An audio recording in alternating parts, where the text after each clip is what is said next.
لازم ننزل للناس يا اخواني.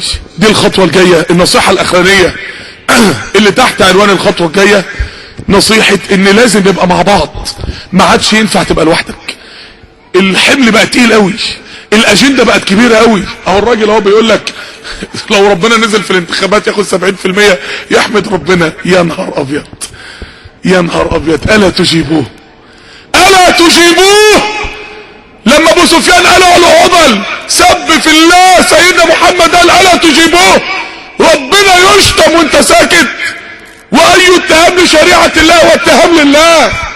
العلمانيين هم عارفين العلمانيين بيقولوا ايه؟ بيقول لك فصل الدين عن الدولة. عارف يعني ايه فصل الدين عن الدولة ولا مش عارف؟ يعني لو محمد بن عبد الله جه دلوقتي ممنوع يدخل مجلس الشعب، ممنوع يدخل مجلس الوزراء، ممنوع يدخل قصر الرئاسة. يعني لو الدين خرج بره الجامعة يقولوا له عندك الزم حدودك مكانك. عارفين يعني ايه فصل الدين عن الدولة؟ يعني يا رب اقول لكم يا جماعة، لما ربنا قال الا انهم من افكهم لا يقولون ايه؟ ولد الله. كلمة صعبة قوي بس ربنا قالها عشان يعرفنا الناس دي بتقول ايه. عارفين الناس دي بتقول ايه؟ بيقولوا ربنا في امور ربنا يتكلم فيها ومواضيع ربنا ما يتكلمش فيها. لو قلت لنا كتب عليكم الصيام ماشي، انما لو قلت لنا يا رب كتب عليكم القصاص لا. 1000 آية ولا الاكتر بتوع التشريعات الحياتية لا. لا، ابليس بسبب حكم واحد اتطرد من ملكوت السماوات وهم رافضين حكم الدين كله من اوله لاخره. لما جينا نقول لهم زمان عايزين ربنا قالوا لنا طب والنايت كلابات بتاعتنا ونوادينا وشهواتنا وملذاتنا، طب عايزين ايه؟ لو عايزين ربنا هاتوا لنا البديل، ادونا البديل عن الشهوات دي. النهارده هم اللي جايين يقولوا مش عايزين ربنا، مش عايزين شرع ربنا. ما هم ما بيقولكوش انتوا لا، ده بيقولوا ربنا لا. مش عايزين ربنا والعياذ بالله. طب ادونا البديل، ادونا البديل.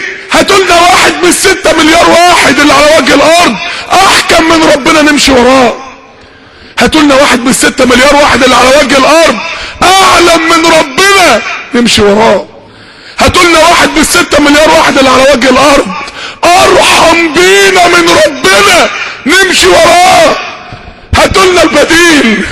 فين البديل بتاعكم؟ العلمانيين اذكياء، اذكياء قوي، بيصعبوا عليا والله يا جماعه، اذكياء جدا، بس للاسف منهجهم مش مساعدهم خالص. احنا منهجنا كبير قوي، كل ما نقول هات يجيب، كل ما تحصل نازله بيدي. 1400 سنه العلماء بيطلعوا لسه ما خلصوش.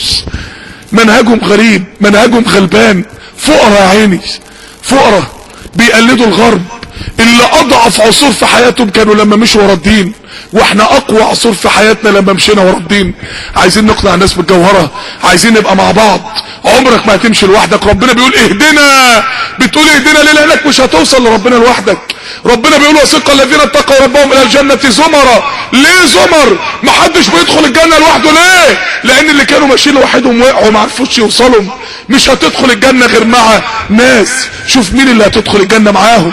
ربنا بيقول واركعوا مع الراكعين، لانك مش هتقدر تثبت غير مع اعوان على الحق. ربنا بيقول الله يحب المحسنين يحب المتقين يحب الصابرين، مش يحب الصابر والمحسن والمتقي، لانك عمرك ما هتقدر ترتقي لوحدك. محتاجين ربنا. بكرة ان شاء الله